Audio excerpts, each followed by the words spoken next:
So at this point, I would like to introduce Kris Bedka, who is a researcher at NASA Langley, who has some great expertise and does a lot of research on satellite data and convection.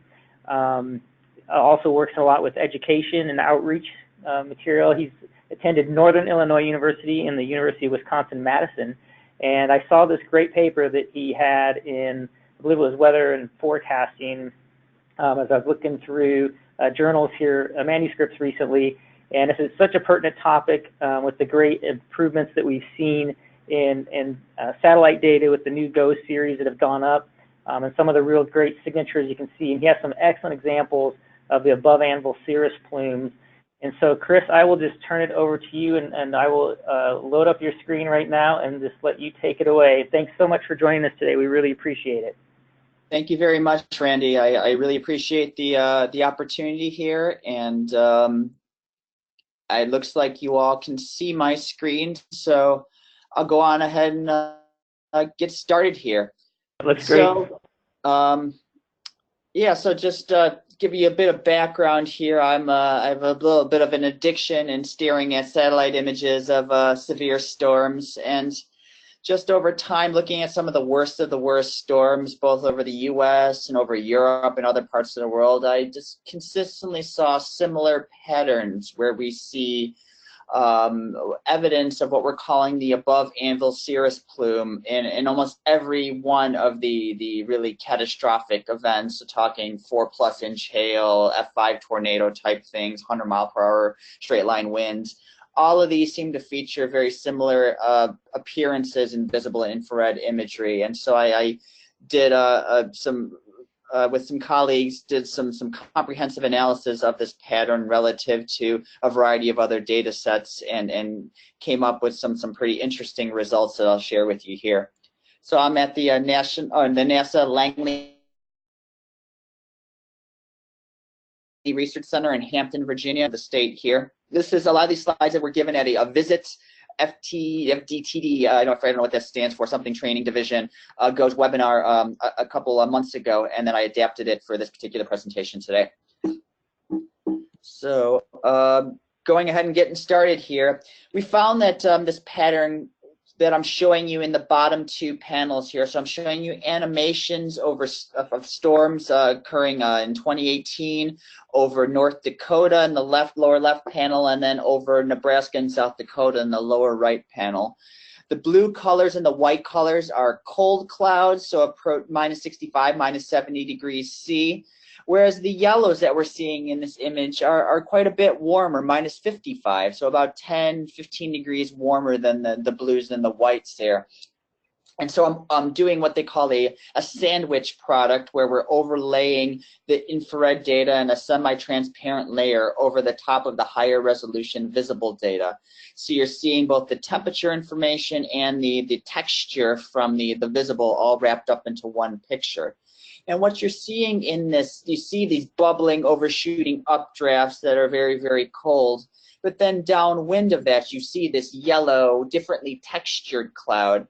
So the different texture gives you an impression that you have a multi-layer cloud situation where you have this thin cirrus that's above the primary anvil, and is also significantly warmer. And so we find that these Above-Anvil Cirrus Plume events, I call it AACP throughout the presentation here, just for brevity, they indicate the presence of an especially intense updraft occurring in a strong storm relative wind shear environment. And we published this in Journal of Atmospheric Sciences in 2017 with my colleague Cameron Holmeyer at OU. And so this strong wind shear enables gravity wave braking. So that allows this cirrus material that's being, you have this updraft that's generating cirrus, and that gravity wave braking allows that cirrus to detrain and detach downstream and form these layers of plume cloud that I'm telling you about here. And so the fact that you have the height difference, the stratosphere is warmer than the troposphere. That's why you're having this cirrus plume radiate at a warm temperature relative to the tropospheric anvil. And also the height difference gives you the difference in texture.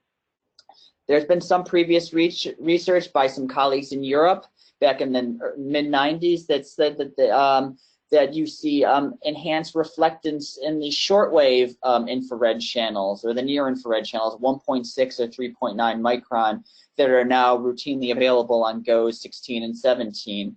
I have not necessarily seen that in the analyses that I've done, but Martin Setvak, for example, is an international legend in studying these plume signatures. So I believe them in the cases that they saw, but I haven't necessarily always seen that myself. So primarily our key tools for identifying this plume pattern are the visible and the infrared data.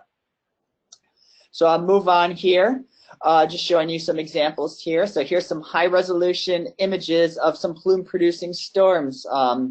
And so in the left, you see kind of a zoomed-out view of a particular storm with this silver object there that I'm not going to tell you about quite yet. And then the right, here's another image of a plume-producing storm. So you see this really prominent cauliflower bumpy updraft in the middle of that upper right panel there. And then downstream, you see this wispy ejection coming out of the overshooting area that we say is one of these plumes. So just thinking, does this look like imagery taken by my MODIS maybe? That's pretty high res, or VIIRS, or maybe GOES 16 possibly?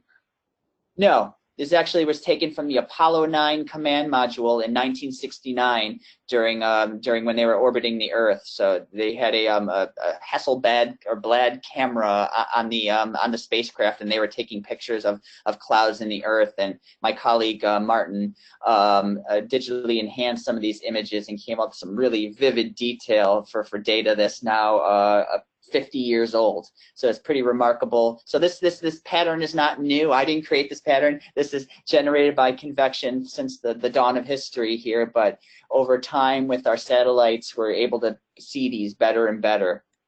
And so showing you how much better we can see them, this is an animation produced by Dan Lindsay's team at CIRA, showing visible data. So you see this very clear rotating updraft in the center of the panel there, and with this thin cirrus being ejected downstream, which is the plume pattern that we're talking about.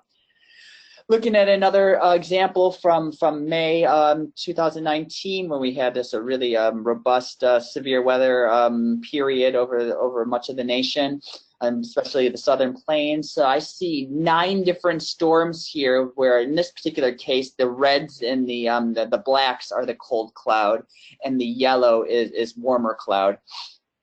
And I numbered them 1 through 9 here, and then my fancy radar scope screenshot here shows that there were warnings on all of these cells except for storm number 5, which had a warning just prior to when I captured this screenshot here. So it's clear that there are signatures in radar data that are triggering the Weather Service to issue warnings for these storms, but they also appear notable from a storm top perspective from satellite. And just other random ones, I just gradually collect these as I'm sitting on the couch at home. Let's see what the storms are doing. Oh, there's some plumes. I'll just save that image. And so I just noted with arrows here all the different plume signatures I've been seeing in random days. And in addition, just over the last week, just staring at images every single day somewhere across the country, I've seen evidence of this pattern in the storm tops. And actually last night we had a supercell move over Hampton, Virginia, and the storm generated a small plume in the GOES data. And so prior to GOES 16, we had GOES 8 to 15, which almost everyone from probably on the call has looked at some of that data in their careers. And so the coarse temporal and spatial resolution has really inhibited quantification of how severe these storms are. You might not necessarily recognize that plume was there maybe 15, 30 minutes until after it started. So it's tough to statistically relate when that severe weather fell versus when you saw that pattern and get meaningful relationships. Whereas GOES 14 and 16 are looking at data now at 1 minute or better intervals in many cases. And so if we're able to actually accurately denote when these plumes have first been generated by these storms, then we can compare it to radar-based indicators, other satellite indicators, lightning data, warning information, and reporting of severe events to really allow us to really quantify what this plume pattern means for, or how it could help maybe for severe weather forecasting.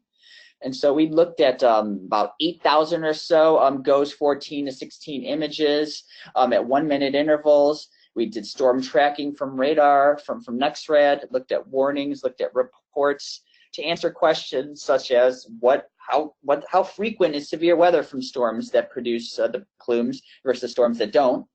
Are there certain types of severe weather more likely to be produced by these storms? How far in advance do these plumes occur ahead of the severe weather? And do these plumes indicate the presence of a supercell storm? And then how might a severe weather warning be augmented by knowledge that a plume exists? So just showing you just kind of a schematic of all these different things that we're looking at here. Here's a side photograph of some storms. So I mean, up supercells, they tend to rotate. You have rapid outflow divergence. You have radar slices being collected every 5 minutes or better at the low altitudes. And so we're taking storm tracks here that I'm showing you in the lower right animation and looking at the three-dimensional storm structure resolved by NexRad, piecing it all together and trying to understand what's happening when these plumes are generated. So talking about radar data that the Weather Service is intimately familiar with here, we're using a little bit of a different product than what you have in your offices. You have the MRMS, multi-radar, multi-sensor radar products coming into your AWIPS terminals. But you know that there's storms are sampled by multiple different radars. You look in the upper right, there's the radar location maps, and so you might have 5 radars or more looking at a single storm at different altitudes. So we can take that data, piece it all together in the vertical, and come up with pretty accurate representations of the three-dimensional structure of these storms.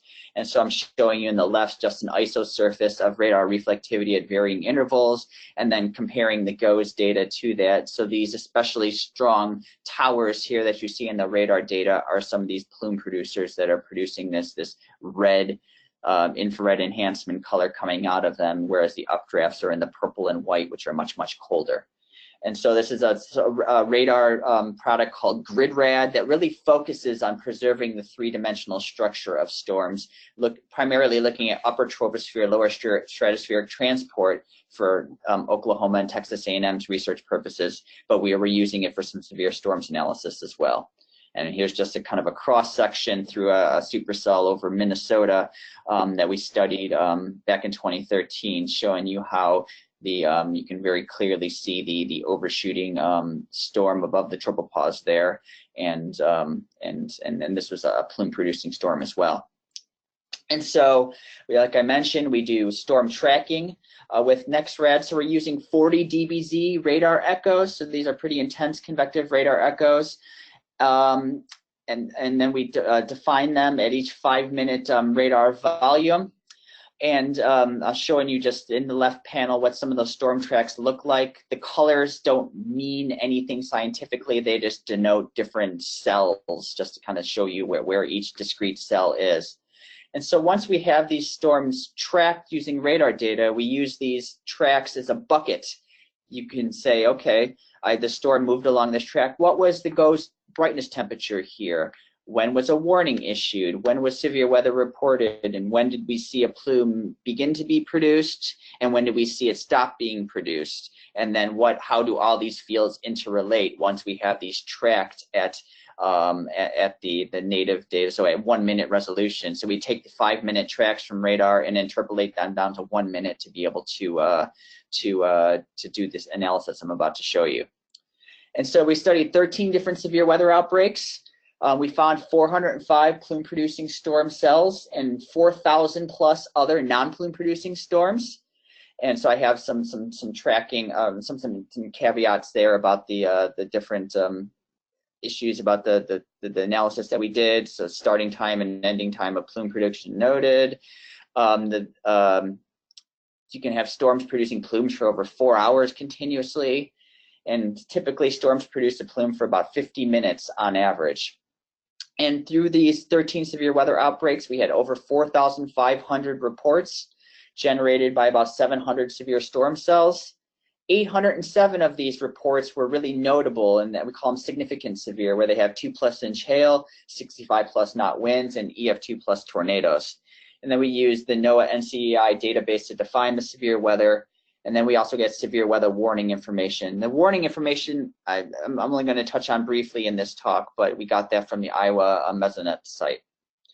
And so how do we identify the plumes here? On the left panel, you're seeing one of those sandwich products where you're overlaying the infrared on top of the visible. And then you're seeing circles appear. The circles are when we found coherent updrafts that lived for longer than a 10-minute period that generated plumes. And then the duration of the circle shows you how long we felt that the plume was being produced by the storm. And so you're seeing, again, these yellow colors and orange colors emanating out of the deeper shadings that indicates there's a temperature contrast driven by the presence of a plume. And I note in the bottom bullet there that once you start to look at this imagery, these things, you can almost not unsee them anymore. You just say, oh, boom, there's one, there's another one. They just start to really pop out to you pretty clearly. And in terms of uncertainty of plume start and ending time, a couple of us looked at the data, and the uncertainty we characterize as about ±5 minutes. I might really zoom in and enhance things in a certain way that caused me maybe to beat my colleague into when I first saw it, and then maybe vice versa. They saw it maybe slightly before I did. So about 5 minutes is our uncertainty as we estimated it here. Here's showing you just, so again, some of those tracks where we boldened the tracks of plume-producing storms, and then the white tracks are non-plume producing storms. And so you're seeing here that the plume producers are the very long-lived cells, so that may suggest that when you have a plume that the storm is better organized. And you also see that in many situations that severe weather reports are concentrated along the plume producing storm tracks. It's not always the case, but in many situations that we are seeing that type of behavior. And so talking about some of our key findings here, so if we did a histogram of how long a plume is continuously produced by a given storm cell, you see about 70% of them are produced for less than an hour. But you can have them continuously generated for as long as 4 hours for the really extremely long-lived supercells. We did some manual analysis of our storm tracks to try to piece together cell tracks that were broken for whatever reason due to some complications in tracking. And so we've added some value with the human in the loop to preserve those tracks and make sure that they're extremely accurate. Even though an individual storm cell might not have produced a plume for longer than 4 hours, I routinely see mesoscale convective systems rolling across the plains in the later evening hours. I see those continuously generated for over 8 hours at some portion within the storm system. So these are really ubiquitous, common features within storms, and we're trying to understand them better here. So if we take our radar cell tracks and look at them throughout the storm lifetimes, contrasting storms that produce plumes versus those that don't, we find that about 6.3 reports per storm for those that produce the plumes versus less than 0.46 reports per storm for non-plume producers. So that's about 14 times more severe weather reports per storm. And so you say, oh, that's kind of cheap. You're including all those 0 report events in the non-plume producers. What do they look like if you exclude those? Well, even with that, plume-producing storms generated about 2.6 times more reports per storm than those severe storms, but without a plume. So 10.8 versus 4.2. If you just look at just the 400 plus plume-producing cells, what fraction of them were severe? About 59% of the storms that produced plumes were severe. And the plume producers generated the majority of all the reports during the outbreaks. About 57% of all the severe weather was occurring just by those only 10% fraction. So we had 4,500 total storms that we tracked. 400 of them produced the plumes, but those accounted for the majority of all the severe weather during those events. Even more interestingly, if we look at the real catastrophic type of events, those that produce the really large hail, the really strong winds, and the severe tornadoes, we find that 73% of those really severe reports were generated by the plume storms. And most notably for the tornado and hail, it's much over 80%, whereas windstorms is lower. We found that that there's a pretty good correlation with supercells. So about half of the plume producers were supercells, which were defined independently using a set of quantitative and qualitative analyses. So long storm lifetimes, really high echo tops. You see rotation. You see a hook echo in the radar data, bounded weak echo region, right turning motion or left turning motion. And then on the flip side, if you look at the entire population of supercells, 194 of them, about 3 out of 4 of those produce plumes. So there's a pretty strong correlation with the supercell storms and the plume pattern. And I talk about wind and showing a lower statistical relationship with those. Here I just randomly plucked out 4 different pretty severe MCSs, and I mean, these were entirely random. Let's just comb through the days and pluck them out. All 4 of them had some evidence of warm material coming out of the really cold updrafts, indicative of this plume type pattern. We feel that the lower statistical relationship between the GOES data, the plume pattern, and the wind reports, I think is driven by how we track cells, and that in the radar data in these MCSs, the cell IDs can change more frequently because these MCSs typically have like a bow echo or something really really thick line of echo moving along within the storm, and individual discrete cell IDs don't necessarily preserve as long as they would if you had like a supercell, which you can follow along very clearly for many hours at a time, perhaps. And so I think some of the lower relationship between really high winds and plumes are driven by an artifact of how we did the analysis, and maybe not necessarily any physical process associated with windstorms as maybe different than hail or tornadoes, though that's an area for open research. Looking at how plumes related to warnings. So here we are comparing when we as a human first saw the plume in the 1-minute GOES data versus when the first warning was issued for a given storm cell. And if we open up the window to be pretty broad here, so we're looking at a 120-minute window here, which is probably a bit unrealistic. I mean, you're not, there were some warnings issued way far in advance of when severe weather was first reported, but we all know that there are biases in reporting, and that at night and underpopulated areas, the reports aren't always going to come in as we would like them to verify the warnings. But on average, plumes appeared about 31 minutes before the first severe weather was produced by the parent storm.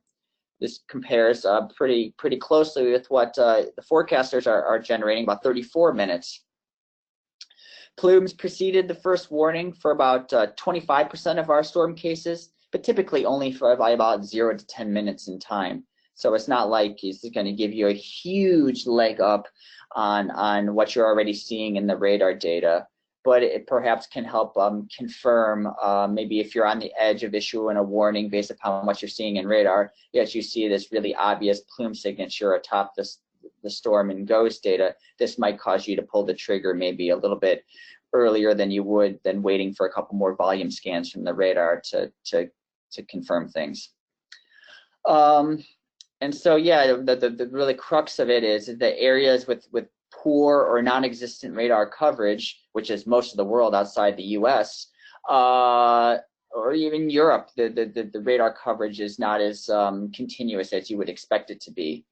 A plume can be used to quickly recognize some of the significant severe storms using satellite imagery alone, and help save lives and property in areas without the radar data.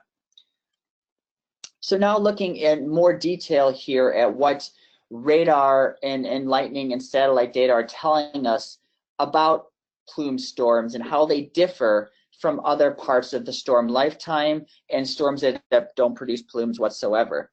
And so here I'm showing you distributions and how high the 40 dBz echo top is reaching relative to the tropopause. So a 0 value would mean that 40 dBz is reaching the tropopause, which is a really, really hefty storm to be reaching that high in the atmosphere for these strong radar echoes. And so I'm going from left to right. So left column here is the storm didn't produce a plume and it wasn't severe. Next one is no plume, but there was some severe weather reported during the storm lifetime.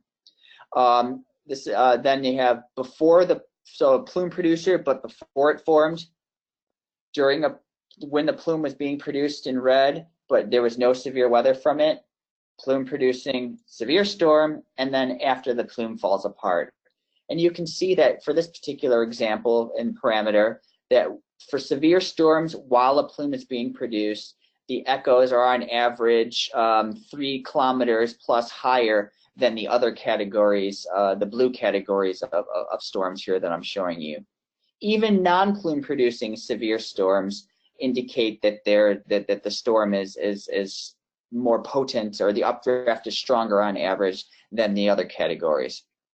If we look at divergence in the upper layers of the storm, so basically anvil level and in that realm, you're seeing that these plume-producing storms, especially those that are severe, are pushing out outflow at a faster rate than storms in the other categories here.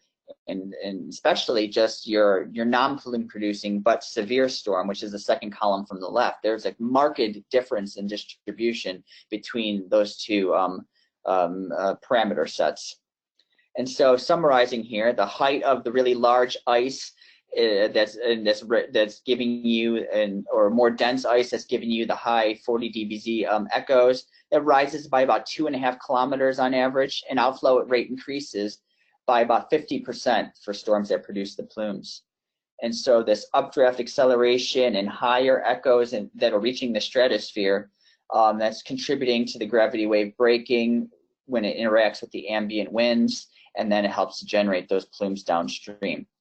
And so when severe weather is produced by a plume storm, the storm is most intense on average, except for lightning, which we see lightning, you can get a lot of lightning flashes for non-severe plume storms as well as the plume-producing ones. So the two red categories have pretty equal lightning distributions.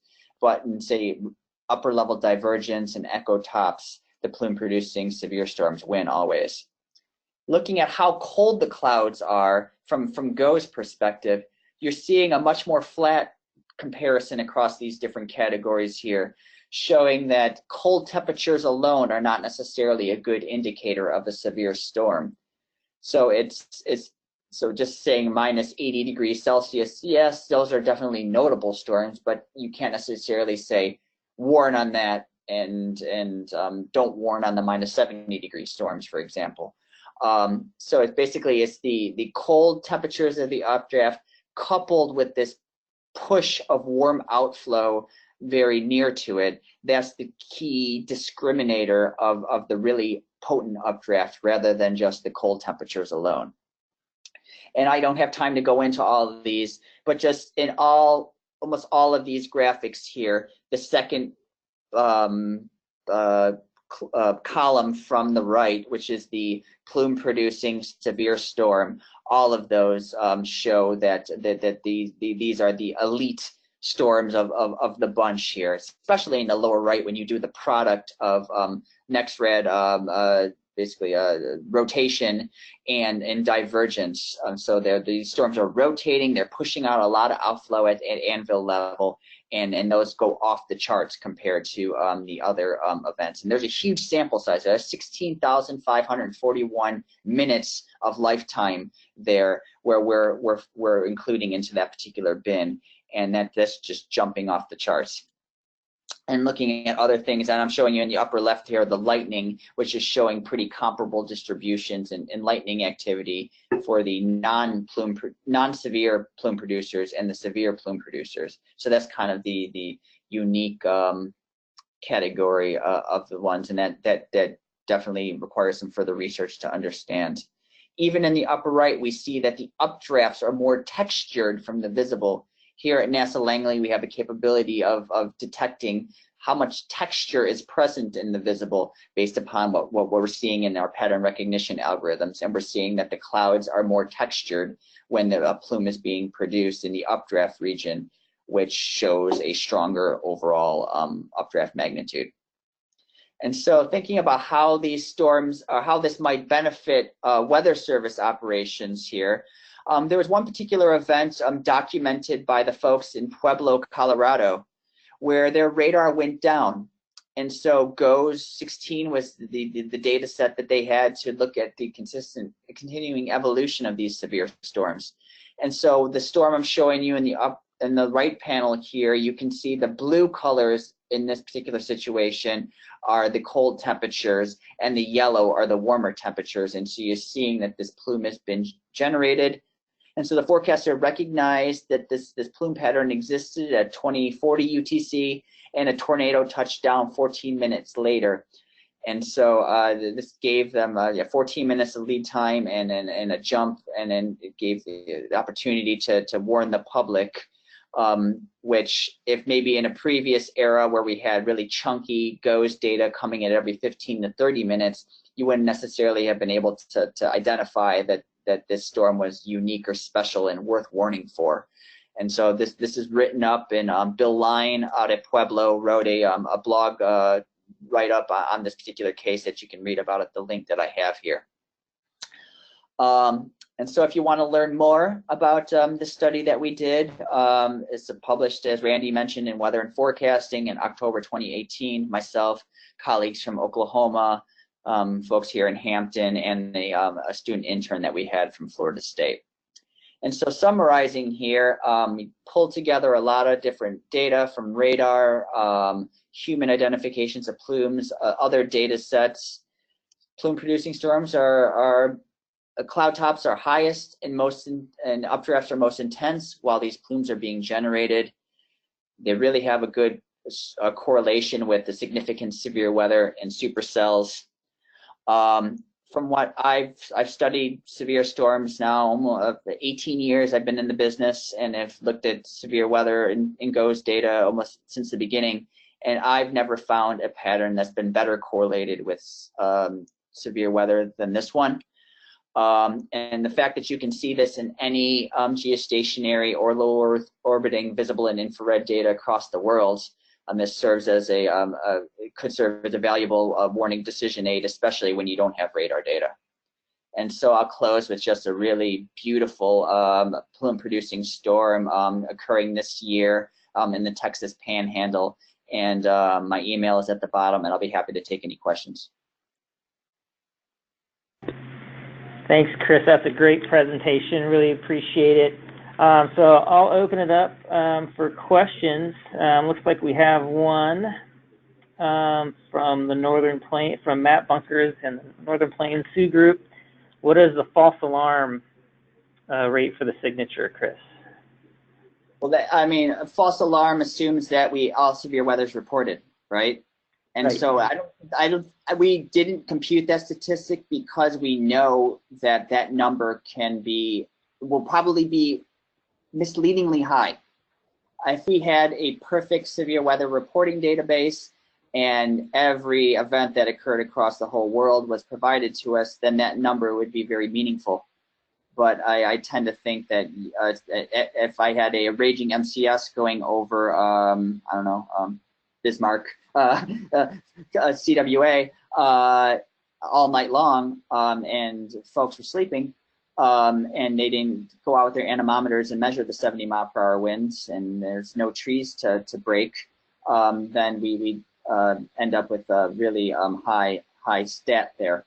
But it's a good question, and I think as the operational community, and Matt's already communicated with me offline, talking about some of his experiences from this year, and as more operational folks like yourselves start to look at this pattern and start to correlate it with severe weather, I hope that you can share your feedback with me about what you feel the pros and cons are for this. I was just reporting on what we happen to find in our study, and just from my anecdotal evidence looking at the day-to-day imagery. Okay, thanks, Kris. It's kind of a follow-up on that. It looked like you used the data from NCEI for reports. Did you consider looking at the MPing data as well, or was that included? Yeah, we have that data. We have it integrated with our storm tracks. We at times there's good correlation with reports, and but there's been some other situations where there's been some quality control issues in the MPing data that we see some monkey business in the reporting, and so if it's hard to tell what's real and what's not without, I don't know. Yeah, it's just the data didn't seem to be as quality controlled as we would have liked for this type of study, so we didn't incorporate it. Yeah, that makes sense. It's kind of the wild west a little bit there. Looking for other questions. Is it okay? We had a question. One of the Sues would like to share a few slides. Is it okay if we share the presentation with our science officers? Absolutely. Yeah, I hope you do. Okay, thank you. And I had a follow-up question.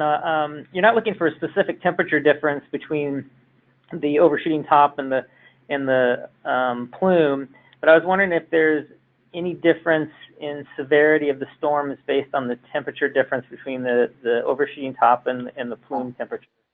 So that's an excellent question. So one can get a strong temperature difference between the overshoot and the plume for a couple of different reasons. You can have a really strong inversion at the tropopause that even if you were to inject a cloud, say just 1 kilometer up into the stratosphere, if the temperature were rising very, very rapidly in the stratosphere, you can get a strong temperature differential between the overshoot and the plume. Or you can just have a really, really high plume. So we haven't necessarily quantified that because that would have required human recording of the plume peak temperature at every minute during our analysis, which would have been quite tedious to compile. I've actually done that very thing for one particular case, and so I think it would maybe be a good grad student project or intern project to dig into that database a little further. But one would surmise, though, that if you had a updraft reaching higher into the stratosphere and plumes being ejected higher up, then that would equate to a stronger updraft and a more severe storm, though I can't necessarily give any facts and figures. Great, thank you. Any other questions?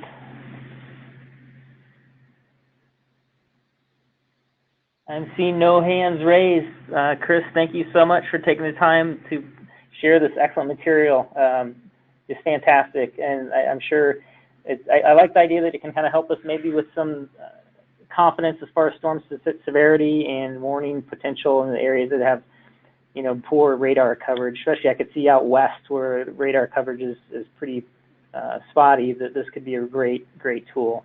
Yeah, I've seen, just looking at, we're doing a field campaign. We're going to fly the NASA ER2 above some of these really supercell type storms and measure how much water vapor these plumes are producing. So we were looking at storms over the Sierra Madre in Mexico and routinely seeing plumes being generated almost every day by those storms. So I'd imagine out west, say in the monsoon season, Arizona, New Mexico, Utah, other locations that this could offer some value perhaps. So please, everyone, stay in touch with me if you have any thoughts or questions or collaborative research things you want to try to work on. It'd be interesting to try to continue to push this forward.